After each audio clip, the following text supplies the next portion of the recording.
Today we are reviewing Eragon. Now, it has been a very long time since I've read Eragon. Eragon holds a special place in my heart. It is very near and dear to me. This is one of the first books that I read as a kid that really showed me what books can be and just the imagination and worlds that a lot of these authors can come up with. And so in a lot of ways, this is my first love when it comes to reading. I absolutely adore this series. I remember going to the midnight release of the last book in the Inheritance cycle, and so a lot of very fond memories. Now, with that said, I have not read Eragon since I was literally like 12, and I have not reread it since then.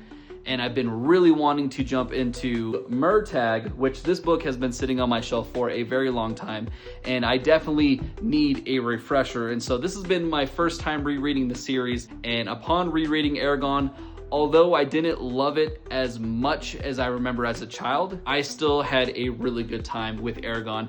And I think if you guys are jumping into fantasy for the first time, Eragon is a perfect place to jump right in there. Some things that I really enjoyed about this book. I actually really enjoyed a lot of our characters.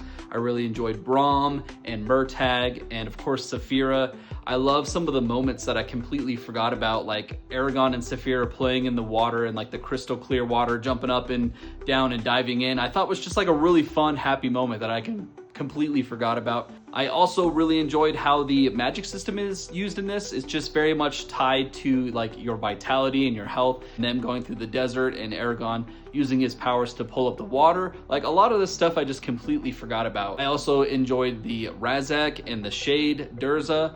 I think all that stuff was really cool. I think he was a great antagonist for the story and a good introduction to some of the characters that we're going to see later on, especially Murtagh and some of our characters with the Varden. Now for some things that I didn't quite like on reread. First thing is I found Eragon a bit whiny, but as an adult and I'm reading this, I'm like, Eragon kind of is a little bit whiny. And then the other con that, for me personally, I just felt like the pacing towards the end was a little bit off. Like it felt like it was slow. Once we get to the Varden and we're in the mountains, it just felt like it was kind of dragging a little bit, and then all of a sudden it went like 100 miles an hour and then it just wrapped up really quickly. I enjoyed the ending. I just felt like it was really rushed. I thoroughly enjoyed it, although not as much as I did as a teenager. I still think it's a great read. Do yourself a favor, go get it. It's fantastic. There's a reason why so many people have started with this in their fantasy journey, and I would highly recommend it. Let me know down in the comments, guys, if you have read Eragon. Have you read it since, it came out? And what are your thoughts on it?